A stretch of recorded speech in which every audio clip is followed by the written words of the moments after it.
ஆத்தியாத்ம சபா என்னும் இந்நிகழ்ச்சியை நமக்கு ஏற்படுத்தி கொடுத்த நம் பள்ளி மேலாளர் சுவாமினி முக்தமர்த்த பிராண அம்மா அவர்களை வருக வருக என மகிழ்ச்சியோடு வரவேற்கிறேன்.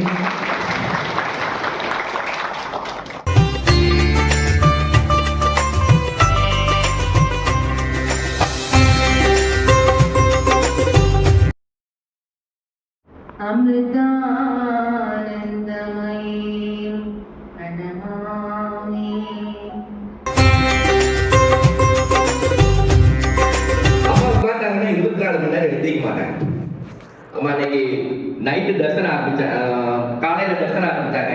அடுத்த நாள் காலையில தான் தர்சனம் முடிக்கிறாங்க. நைட் ஃபுல்லா தர்சனம் பார்க்கறாங்க. அந்த காலத்துல சாப்பாடு வந்து தனிந்தாங்க. கம்மஞ்சோறு, சோளத்தோறு, தெனஞ்சோறு இப்படி சாப்பிட்டு நல்லா இருந்தாங்க. 74 வயசு ஆகுது. 74 வயசுல அந்த காலகட்டத்துல சாப்பாடு இன்னைக்கு 76 நடக்கிறப்ப இந்த இடுப்போடியில மருந்து உப்பத்த சூழ்நிலை கண்டிப்பா உப்பத்த சூழ்நிலையில சல்பீடு இட்டு போட்டு 45 நாள் உரம் போட்டு வளர்க்குறாங்க.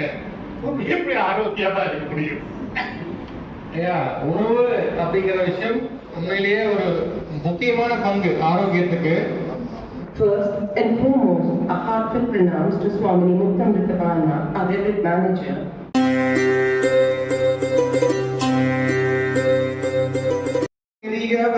மற்றுமல்ல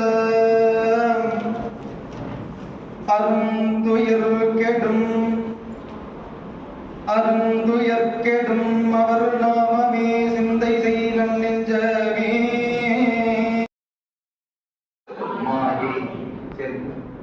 இப்போ எப்போ ஒரு உயிர் ஆன்மா இந்த மூணையும் விட்டு இது இங்க சேருதோ, இறைவனுடைய திருவடி சேருதோ, அப்பதான் நமக்கு